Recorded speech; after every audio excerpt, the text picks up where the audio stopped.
Coco Chanel, a French designer, once said, a girl should be two things, who she wants to be and what she wants to be. Good morning and welcome to today's episode of Women Empowerment Program, being organized and sponsored by the Rule of Law and Empowerment Initiative, also known as Partners West Africa Nigeria, P1. My name is Nkem Okereke, your host for the show, with my co-host Chioma Agwuegbo. Empowerment of women is something we have been on for a while now. We've talked about empowerment through skill acquisitions, women empowering their fellow women, and women understanding their health and having rights to their own bodies. The question is, how many women have a sense of autonomy and self-confidence and can act individually and collectively to change social relationships, institutions, and discourses that exclude poor people? How can women begin to see themselves in that light? This brings us to discuss the topic, social empowerment of women. We will go on a short break and then come back with our guest for this topic. Please stay tuned.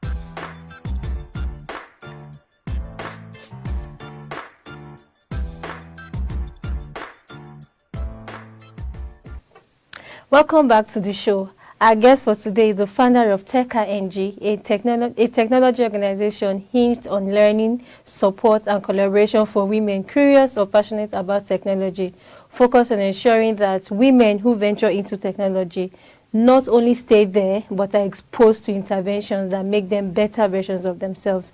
She, through TechHerNG, also teaches, preaches collaboration, and provides support where she can in a number of ways in technology-related areas, and also promotes female-led businesses for free. She has also involved more women both actively and productively by providing a safe space and demystifying technology. Please welcome with us this morning Ms. Chioma Agwuegbo. Good morning, ma. Welcome to the show. Thank you. Thank you so much for having me. Welcome to the show. Thank you. Okay, ma. So today's topic is about social empowerment of women. We would like to know what's your view. What is social empowerment of women in your own? Social empowerment of women has to do with strengthening women's ability to make decisions for themselves. So providing them with the information that they need, providing accountability structures around them, but more importantly, letting women come into a place of agency so that they feel like they can take decisions for themselves. So Nkem had talked about, women's health and them being able to make decisions. So it's allowing women feel like they can speak up. They can take actions, for instance, that have to do with maybe their bodies, their sexual rights, their reproductive rights, their businesses, their careers, their education, as long as women feel a sense of power. Because that's what empowerment really is about, the power in the middle. As long as they feel that power to be able to do these things for themselves, then you can say a woman is empowered. Yeah, socially. Socially, yes. Thank you very much. Yeah. So why do you think it's important? I know you have said everything about social empowerment. Why do you think it's important for women?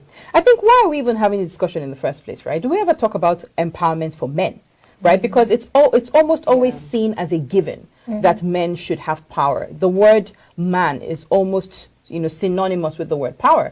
But then there's the expectation on women that they should be weak, they should be submissive, they should be soft. There's a new fad going around about women being soft, about women leaning into their feminine and, just sitting back and allowing things happen to them. And that's not really empowered, especially when you think about people below a certain spectrum, right? When women do not have access, for instance, to information that allows them make, really thoughtful decisions about their bodies, about their families, when women do not have access to, when there's no option, for instance, when you say a girl will not go to school because there's only money to send one child and you have a male child and a female child, and you say, oh, it's a given that the boy will go to school. When they don't have those structures, which is why I talked about accountability structures that enable them get to a point where they have agency to make decisions for themselves. So it's really important that, this topic is super important. because we must first deconstruct the fact that there is a problem. The fact that we're having this discussion shows that there's a problem. If you look at Nigeria today, who's making decisions on behalf and for women? Look at the National Assembly. You have 12 women in the Senate. You have in the House of Representatives, and then you have 9 or 7 women in the Senate.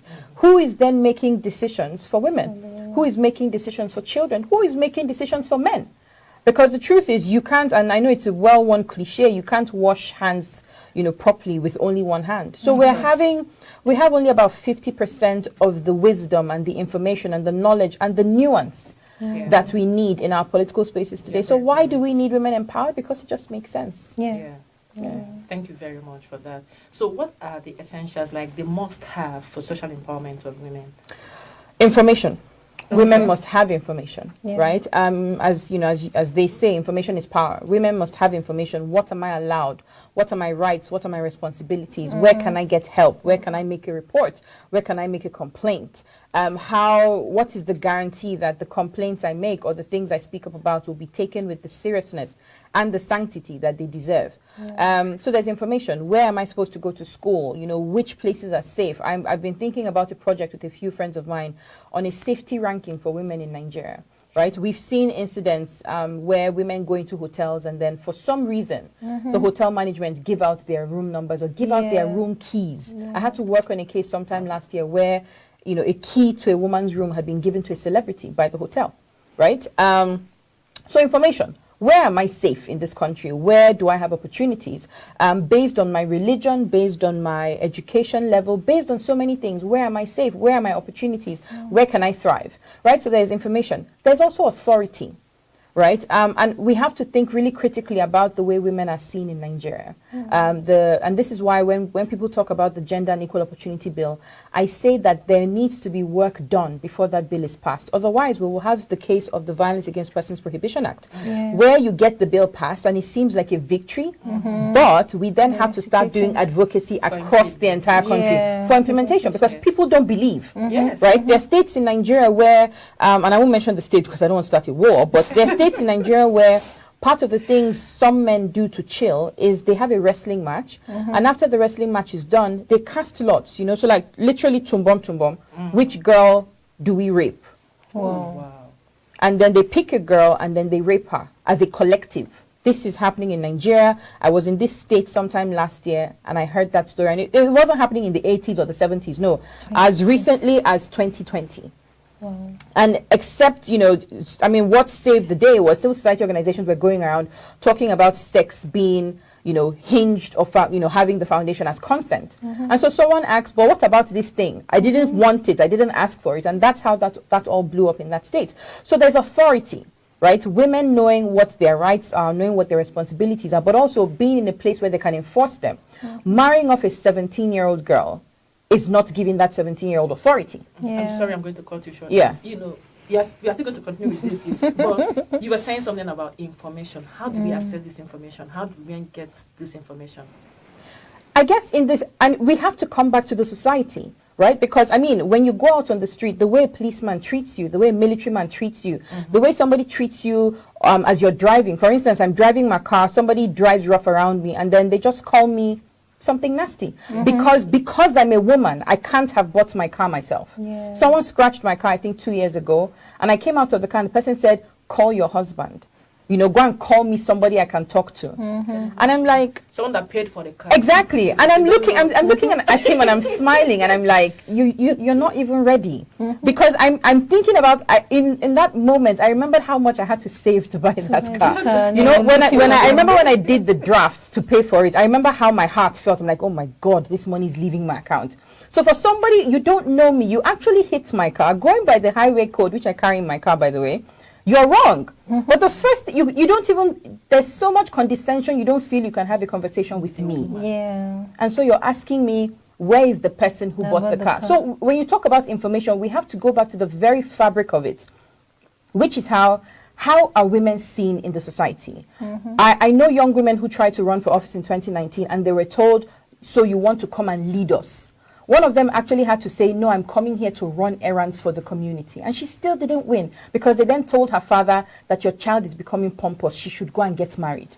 So when we think about information, it is what information is available to women.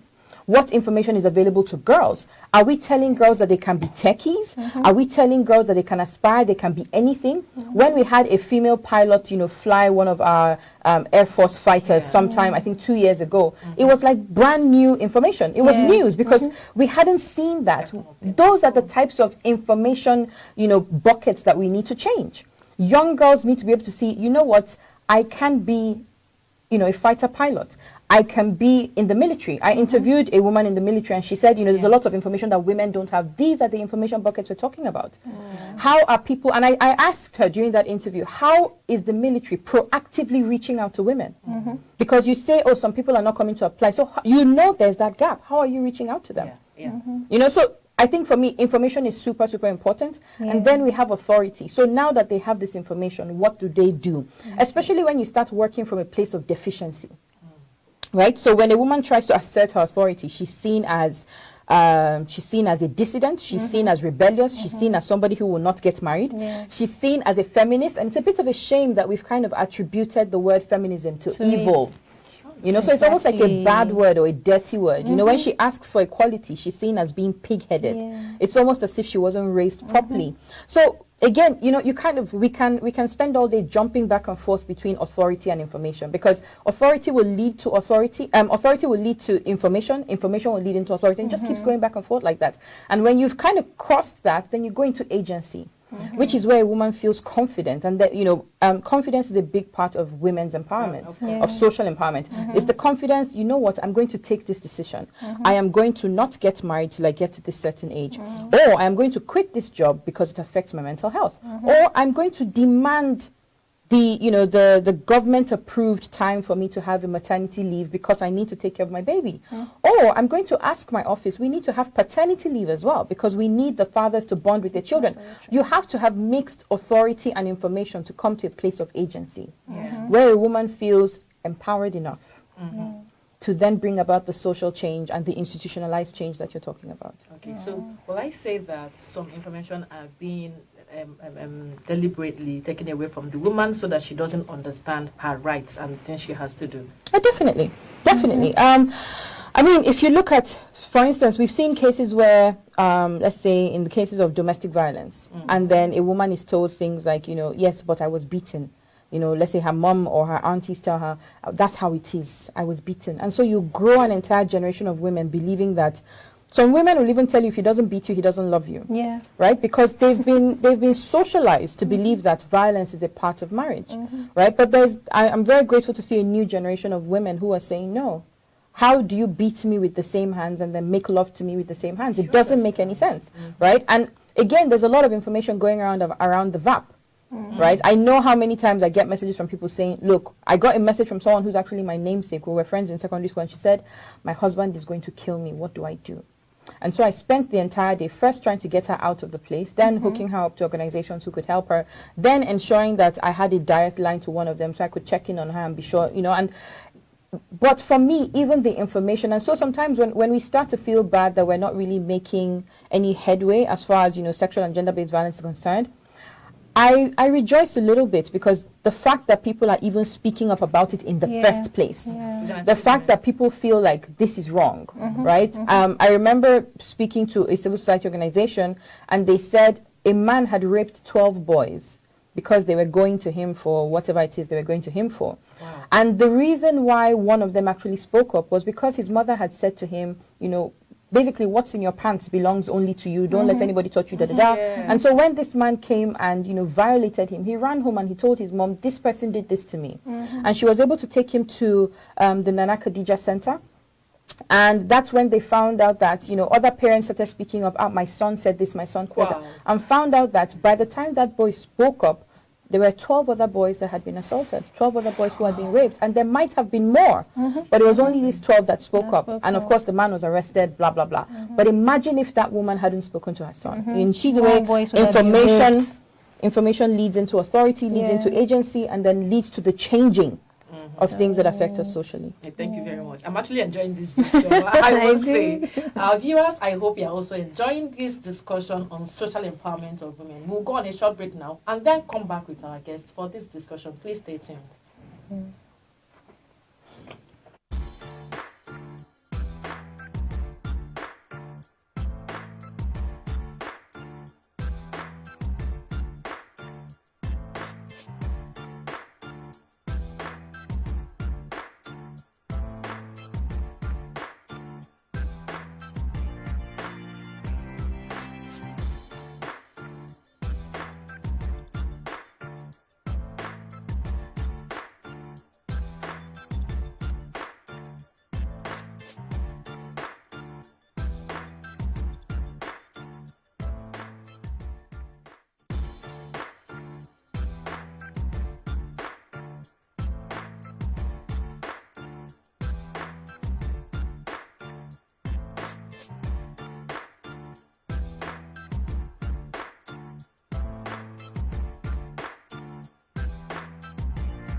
Conversation with Ms. Chioma Agwuegbo, and it's been very interesting. I hope you're enjoying it as we are. But before we went on the break, you were giving us some things or factors that could actually prevent women from being socially empowered. Can you give us more? What factors that you think can affect women from being socially empowered? Well, I mean, the society is like the bedrock of it, right? But then you then have to think about political factors, right? So there's political factors, and we've talked about the National Assembly, and I mean, there's only 4 deputy governors in Nigeria. We don't have any female governor. Of course, having a woman president is like a pipe dream, and it's just, you know, and we have these carefully created positions even within political parties called women leader. Yeah. You know, why don't we have men leader? You know, and I guess that for me is, you know, just a nice segue into why we're talking about women empowerment. But of course, there's a deficiency. But we need to go back to the very fabric of our societies to be able to fix those kinds of things. So there's political. There's also religious, and you know, it's always funny how people lean into the scriptures or into the bits of the Holy Quran that feed misogyny. You know, so for instance, they say, she called him Lord, you know, or they say she must submit. But you don't read the bit that just before that it says, you know, love your wife and give your life. You know, there's something about giving your life. So do you come to exactly? So have you come to the point where you feel like you can actually give your life when you start to demand submission? And there's also a place in the Bible that actually says, submit yourselves one to another. But we don't read those bits, right? We just, you know, we read the bits that talk about, you know, submit, you know, she called him Lord, etc. And it's almost as if we want to absolve ourselves of responsibility, you know. And then you have, you know, you have some Muslims saying, you know, but the people ahead of us have done this and done that, they have married children, etc. But there are also provisions within the Holy Quran that speak to specific circumstances that are not what we're doing today. You know, so again, it's just, there's religion that's used to bring women down. You know, there's also, you know, when a woman is deprived of an education, then she doesn't know what she's allowed. You know, she doesn't know what her rights are. She doesn't know what society is supposed to do for her. And I guess there's also financial. Right? And I think one of the strongest forms of non-violent abuse is financial. Where you have, and that's why I say to all of my friends, you know, my peers, as a matter of fact, all my peers, we all work, we all have our own money, right? But especially for younger women, do not listen to the stay home and let me provide. No. Because the easiest way for abuse to begin is for someone to just put a tap or, you know, put a lock on the resources that have been flowing to you because you have become rebellious or a dissident, all those types of things. So financial abuse is a really big thing, and that's why when you think about social empowerment, there's got to be a financial aspect to it. Because what does it profit a woman to have all of this knowledge and nothing in her pocket? And I think that's why for us at TechHer, one of my really big things is all of these programs that we hold, all of these events that we hold, how do they contribute to adding an extra naira to a woman's pocket? Because we can't say that we have truly empowered a person if you haven't helped them diversify their sources of income, if you've not opened them up to new markets, if you haven't kind of just strengthened, maybe it's even their financial processes so that they lose less money. yeah. But so do you think culture is also part of Oh, definitely. Culture is like the king of it now. That's why we started with our society. I mean, culture is a way of life of the people. And which is why I keep going back to, how does Nigeria see its women? Right? I remember in 2019, I was part of a protest, actually worked on a protest around women being snatched off the streets by Abuja Environmental Protection Bureau. And we protested to FCDA, and one of the aides to the minister said to us that what APB was doing was they were cleaning the streets. And so we started yelling, are women trash?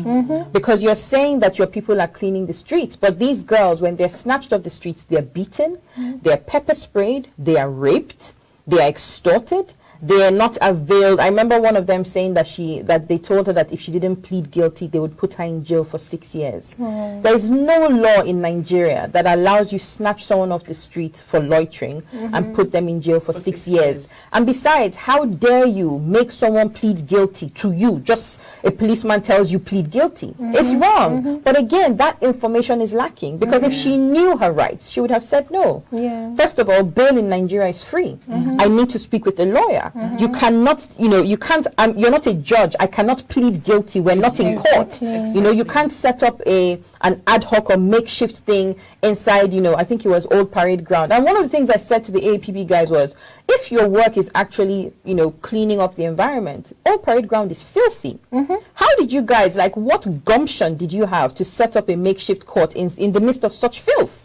And then you're trying women you snatched from, restaurants, from supermarkets, from people standing on the streets. And then you say, yes, but they're sex workers. Sex work involves solicitation and someone's soliciting. So why are you just snatching women? Who was soliciting? And these are some of the things that these women didn't know. Because if you know your rights, or if you say I'm a prostitute, did you catch me in the act? Because that's the crime. Not the being, it's the action. So, we come back to culture and just the ways that women should be seen, the ways we should be heard, the ways we should conduct ourselves, the types of money that we should have. You're supposed to be okay, but you're not supposed to be rich. Otherwise, there's a man funding your lifestyle. Don't be ambitious. Just don't be ambitious. I remember even having a conversation with my father a long time ago. My father is now a feminist. Nice. But I remember having a conversation with him once, and he was like, "Oh, you can't live by yourself. It's going to look somehow." And I'm like, but when I was not living in Nigeria, I lived by myself. He said, yes, but it's different. Nigerians, the way they will see you. And I'm like, how will they see me? How is that a problem? The way I'll be seen and stuff like that. But yeah, we've moved past that. And so it's really important, culture, but even drilling down into the families. What are women told? Go to the kitchen while the boy is sitting out and playing, or you tell the girl, close your legs, or you tell the girl, don't have sex before you're married, but you're giving your boy condoms. Who is he going to have sex with? Exactly. So it's these little things, that we need to work on from the family. And these are some of the things that hold women back as far as social empowerment is concerned. So I'm going to ask again. You said we need information. We do. For social empowerment. We do. What other ways can we promote social empowerment of women?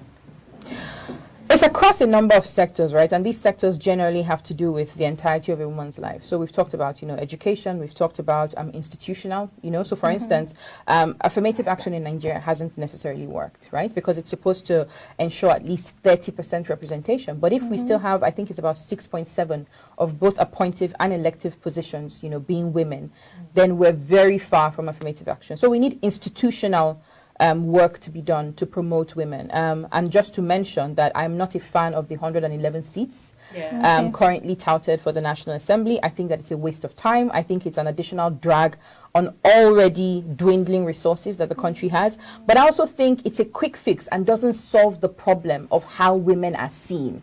So instead of you to create level playing fields for women to aspire for office, or women with capacity, character, and women who are ready to do this work, you just say, let's give you your own. What we're going to have is going to be like a junior National Assembly, where, oh no, that's the women, and it'll almost, as it were, delegitimize even their being in the National Assembly. So I think it's a quick fix. I think that it's lazy, and this is with due respect to everyone who's been working on that bill, but I think it's a lazy solution to a deeper problem. We should first, question the political parties. We should question INEC. You have a duty to ensure ensure that, you know, the parties are treating women and people with disabilities fairly? Are you producing that data? Are you putting out that data? You know, and I think that's a much stronger commitment to equality in Nigeria and to equity than just creating 100. Who's going to pay for them? And then one of the arguments I've heard for it is, after 16 years, it's going to revert. Do we really think that in this Nigeria, after 16 years, someone is going to say, okay, let's shrink the National Assembly? Isn't it this National Assembly that we've been talking about shrinking the monies that go in there for how many years? I know that Enough is Enough Nigeria started a campaign for like 7-8 years before we actually found out how much was going into the National Assembly. Is it this same National Assembly we're saying take 111 seats and after 16 years we'll shrink them again? It's not possible, because then we would have created a new crop of legislators who will say, I don't want to lose my seat. So why don't we work on the root cause? So institutional change, right? As far as leadership is concerned, we have some states in Nigeria where the commissioners for women affairs are not even women. Yes, you're right. You know, so what are we talking about? So we have institutional, we also have religious. There are some religions that say women can't lead. All the religions. We need to work on that, right? There's a lot of work that needs to be done there. Funny enough, even in schools. Even in schools, I chatted to a 10-year-old girl. I was president is a guy. Yeah, I chatted to a 10-year-old who who was saying that she was running for head girl, for head prefect of the school or senior prefect of the school, and then when they found out she was getting more votes, or she was the only person, she was kind of like the strongest candidate, then they said they should redo the election because there is no boy. Can you imagine? Why? You know, and it was a summer thing. I was teaching, you know, I was teaching actually a civil society organization, but they had, you know, young children. And so she asked, you know, can I ask a question? I'm like, definitely, I want to hear children. And then she said that and said she felt very sad. And so I was then talking to them about, this is how we tell girls they can't lead. Exactly. And so she was going to be assistant senior prefect, but her mother said, no, if you're not going to let her be senior prefect that she's deserved, we don't want it at all. And so she's not any prefect, right? And so, but she said it made her feel very sad that she felt like maybe she's not supposed to be a leader. And I felt sad myself, because this is how we tell girls they can't be at the top. They have to be under someone. She's 10, and you're already telling her, you know, she can't be senior prefect. Exactly, because there wasn't any boy who'd risen to the occasion. I know a young lady who'd run for primaries in her state, not going to mention the state. She'd run for primaries, she'd won. Violence broke out, and so they said, oh, they're going to cancel the results. And so the state chairman of the party, not going to mention the party, invited all of them to his house. There were 5 candidates, and he told them to, you know, vote within themselves, so the person who was going to represent the party in the state. And they all voted, and she won. And then the chairman was like, no. They will say we are women rapper in this state. Because they already had someone going for Senate who was also a woman. And so even though this friend of mine, with a health condition I'm not going to mention because it narrows her down, even though this friend of mine won 2 primaries, 2, in a state as difficult as hers for House of Reps, she was disqualified because men didn't want to be seen as women rapper. And this was 2019. Wow. So there's a lot of work, And for me, the big work is a mindset. Everything else will follow once we've changed the mindsets that women can and women should. Thank you very much, Chioma. Thank you for the lecture. Thank you for the conversation and interesting discussion. Chioma, I don't know if you have other things to clarify. I think she has answered the whole question, even went through everything. It's been a very interesting conversation we've been having. I like the point she made and talked about women no agreed. So don't let your financial tap stop running because you want to control your own tap. Control your own tap. Be your own tap. Be your own boss. So don't. Thank you, ma'am. That's everything for today. Thank you very much, Chioma. Yes, Thank I'm you. going to say one thing. We need information. Information is key. Information is key. We must be informed and the right information. Yes. Yeah. Just misinformed. Maybe to take to another level, maybe this information can be in. Can we do like in different languages to go to the grassroots, so that people get to really understand what this is really about? Because But even people who are not at grassroots level have issues. I mean, if you look at some of the conversations on social media, I was just talking to someone on Twitter the other day who was talking about, the funeral that happened in Oba, and everybody was going there, and he was saying, oh, all of you girls that are going there, he doesn't want to hear justice for this person or justice for that person. And so I said, the fact that you think it's okay to make a mockery of women seeking justice for sexual and gender-based violence is really, really sad. And the ease with which this is the only joke you can make. There's nothing else, Why aren't we talking about men, going to Oba and then having issues with sexual and gender-based violence? The fact that it's actually only women who have this fear is a problem. But you making jokes about it is terrible. I think that they shouldn't move around so that you don't hear justice. Exactly. Thank you very much. Thank you. Thank you very much, our viewers, for this, for taking our time to be with us on social empowerment of women. Remember, in our comment section, always put topics you would want us to discuss. See you again next week, Friday at 11 a.m. for another interesting conversation. But for now, bye.